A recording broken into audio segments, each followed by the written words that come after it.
السلام علیکم ورحمۃ اللہ وبرکاتہ۔ الحمد للہ رب العالمین والعاقبۃ للمتقین والصلاة والسلام علی اشرف الانبیاء والمرسلین نبینا محمد وعلى آلہ وصحبہ اجمعین ومن تبعهم بإحسان إلى يوم الدین وبعد۔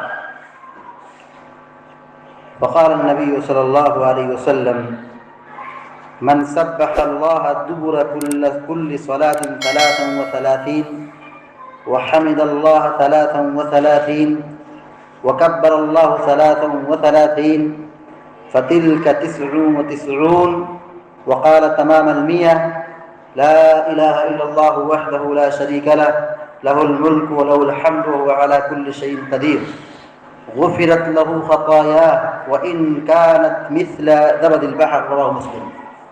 مسلم شریف کی ایک روایت آپ کے سامنے پڑھی گئی ہے۔ اس میں اللہ کے نبی علیہ الصلوۃ والسلام نے فرمایا کہ جو آدمی فرض نماز کے بعد 33 مرتبہ الحمدللہ، 33 مرتبہ اللہ اکبر اور 33 مرتبہ سبحان اللہ، جس کو تسبیح فاطمی بھی کہتے ہیں، اس کی پابندی کرے اور 100 کی گنتی پوری کرنے کے لیے لا الہ الا اللہ وحدہ لا شریک لہ لہ الملک وله الحمد وهو علی کل شیء قدیر، یہ پڑھے، یہ 100 کلمے ہو گئے۔ پیارے نبی علیہ الصلوۃ والسلام نے فرمایا کہ اس کے سارے گناہ معاف ہو جاتے ہیں، اگرچہ گناہ سمندر کی جھاگ کے برابر کیوں نہ ہو۔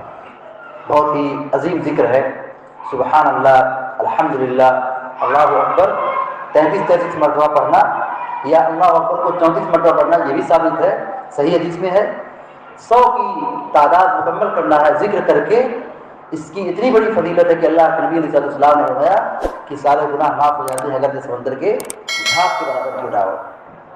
ایک حدیث میں بخاری شریف کی روایت ہے کہ صحابہ اکرام آ کر کے نبی سے شکایت کر رہے تھے۔ کیا شکایت کر رہے تھے؟ کہ ہم لوگ غریب ہیں، بولا دیکھو مالدار ہیں، جب دیکھو اللہ کی راہ میں خرچ کرتے ہیں، ان کی یہ قربانیاں ہیں، مال خرچ کرتے ہیں، صدقہ کرتے ہیں، زکات دیتے ہیں، حج کرتے ہیں، عمرہ کرتے ہیں، رفاہی کام کرتے ہیں، سماجی کام کرتے ہیں، ہمارے پاس مال نہیں، ہم نہیں کر سکتے ہیں۔ پیارے نبی علیہ السلام نے یہ ذکر بتایا تھا کہ فرض نماز کے بعد 33 مرتبہ الحمدللہ، سبحان اللہ، اللہ اکبر کی پابندی کرو، تم ان کے مرتبے پہ پہنچ جاؤ گے۔ یعنی آدمی غریب ہے، مالدار تو نہیں ہے، اور مال کے ذریعے سے جو نیکی ہوتی ہے، صدقہ ہے، خیرات ہے، غریب و یتیموں کی کفالت ہے، اور حج اور عمرہ ہے، وغیرہ وغیرہ ہے، اس مقام تک آدمی پہنچ جاتا ہے، یعنی اس کو اتنا ثواب ملتا ہے۔ اور یہ صحابہ اکرام جو مالدار طبقہ کی بات پہنچ چکی کہ یہ لوگ ایک ذکر کرتے ہیں جس کی وجہ سے یہ مالداروں کے برابر ہو رہے ہیں۔ پیارے نبی کے پاس یہ لوگ مالدار لوگ شکایت کرنے کے لیے آئے، یہ غریب لوگ دوبارہ شکایت کرنے کے لیے آئے۔ پیارے نبی علیہ السلام نے فرمایا، کہا دیکھو یہ اللہ کا فضل ہے۔ شکایت اس بات پر تھی کہ ہم جو ذکر کر رہے ہیں وہی ذکر وہ بھی کرنے لگے، مالدار بھی کرنے لگے، اب کیا ہوگا؟ پیارے نبی نے کہا دیکھو یہ اللہ کا فضل ہے، جسے دنیا میں چاہتا ہے نوازتا ہے، جس کو چاہتا نہیں دیتا ہے۔ یہ تسبیح فاطمی، اس کا کتنا بڑا مقام ہے کہ یہ ہمارے جسم اور جوڑ کی درد اور تکلیف کو دور کرنے والا ہے۔ ایمان ہو تو، یقین ہو تو یہ چیز کیا ہے؟ فائدہ پہنچانے والی چیز ہے۔ یہ کس کو فائدہ ہوگا؟ جو اللہ پر یقین رکھے اور توکل رکھے۔ حضرت فاطمہ رضی اللہ تعالیٰ عنہ کون نہیں جانتا ہے، اس قدر کام کرتی تھی، ہماری ماں اور بہنوں بیویوں کے لیے بہت بڑی نصیحت ہے۔ وہ کہتی ہے کہ میں پانی بھرتی ہوں، جھاڑو لگاتی ہوں، برتن صاف کرتی ہوں، گھر کا کام کرتی ہوں، کپڑا دھلتی ہوں، بچوں کی تربیت کرتی ہوں، شوہر کی خدمت میں، بہت کام ہے میرے لیے۔ کام بتایا، کہا چکی پیستے پیستے کام کرتے کرتے ہاتھ میں چھالے پڑ گئے۔ اور اللہ کے نبی صلی اللہ علیہ وسلم کچھ کوئی خادم اور غلام دلا دیجیے، کیونکہ آپ کے پاس کچھ آئے ہیں مال، غلام آئے ہیں، آپ ان کو دینے والے ہیں فلاں فلاں کو، اس کو بھی دے دیجیے۔ اللہ کے نبی علیہ السلام اس وقت موجود نہیں تھے۔ اما عائشہ رضی اللہ تعالیٰ عنہ سے گفتگو کی اور پھر چلی گئی۔ اللہ کے نبی علیہ السلام دیکھیے اپنی بیٹی کا یہ درد اور اپنی بیٹی کی تکلیف، اور پھر اس کے بعد اپنے گھر والوں کو نہیں دیا، جو غلام آئے تھے تقسیم کر دیا صحابہ اکرام کے درمیان۔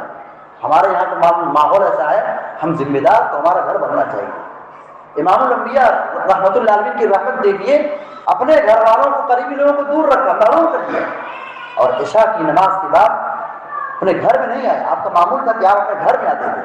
عشاء کی نماز کے بعد جب آپ آئے, دروازہ کھٹکھٹایا, یہ ساری روایت بخاری شریف میں موجود ہے. دروازہ کھٹکھٹایا اور اندر آئے. علی رضی اللہ عنہ سوئے تھے اور فاطمہ سوئی تھی, دونوں میاں بیوی ہیں. اللہ کے نبی آ کے دونوں کے بیچ میں سو گئے. دونوں کے بیچ میں ایک طرف ان کے داماد ہیں, دوسری طرف ان کی بیٹی ہے, سو گئے. یہاں باپ بیٹی کا رشتہ کوئی مسئلہ نہیں. اس کے بعد آپ نے کہا کہ مجھے پتا چلا کہ تم میرے گھر آئی تھی اور ایک غلام کا مطالبہ کر رہی تھی, کیا اچھا ہوتا کہ تم سونے سے پہلے, جو تمہارے پاس درد ہے, زخم ہے, تکلیف ہے, تم سونے سے پہلے اس ذکر کی پابندی کرو. کتنے لوگ اس ذکر کو جانتے بھی نہیں. سونے سے پہلے 33 مرتبہ الحمدللہ, 33 مرتبہ سبحان اللہ, 33 مرتبہ اللہ اکبر کہو, یا 34 مرتبہ اللہ اکبر کہو, یا 33 مرتبہ اللہ اکبر کہتے ہو تو ایک مرتبہ لا الہ الا اللہ وحدہ لا شریک لہ, یہ دعا, یہ ذکر مکمل کر لو. اس ذکر کی پابندی کرنے کی وجہ سے تمہارے جسم کا ہر درد, ہر تکلیف سب ختم ہو جائے گا. یہ فضیلت آپ نے بیان فرمائی. ایمان اور یقین ہو تو. حضرت علی رضی اللہ تعالیٰ عنہ اور حضرت فاطمہ کہتی ہیں کہ جب سے ہم نے اس ذکر کو پا لیا, ہمارا سارا غم, ٹینشن, تکلیف اور درد دوری ہو گیا. ہم اس ذکر پر اس قدر پابندی کیے. حضرت علی کہتے ہیں کہ جب سے میں نے یہ حدیث سنی, یہ فضیلت جان لی کہ اللہ کے نبی نے یہ کہا ہے ایسا کرو, تمہارے جسم کا درد دور ہو جائے گا, کوئی بھی رات ایسی نہیں گزری کہ میں اس ذکر کو کرنے کے بعد ہی سویا ہوں. ہر رات پڑھتے تھے. ایک نے رات کر دیا, کہا اچھا ہر نماز ہر روز پڑھتے ہو. جو صفین کی لڑائی ہوئی تھی, آپس میں لڑائی ہوئی تھی, ایک لڑائی کا نام ہے جنگ صفین. دو جماعتیں آپس میں ٹکرا گئی تھی, دونوں مسلمانوں کی جماعت تھی. کہا تم اس رات میں بھی ذکر کیے تھے؟ جنگ کی رات, کتنی مشغولیت ہوتی ہے, کتنا خطرہ ہوتا ہے, کتنا پرابلم ہوتا ہے. حضرت علی رضی اللہ عنہ کہتے ہیں ہاں, صفین کی رات جو لڑائی کی رات تھی, اس رات بھی میں نے اس ذکر کی پابندی کی, تب سویا ہوں.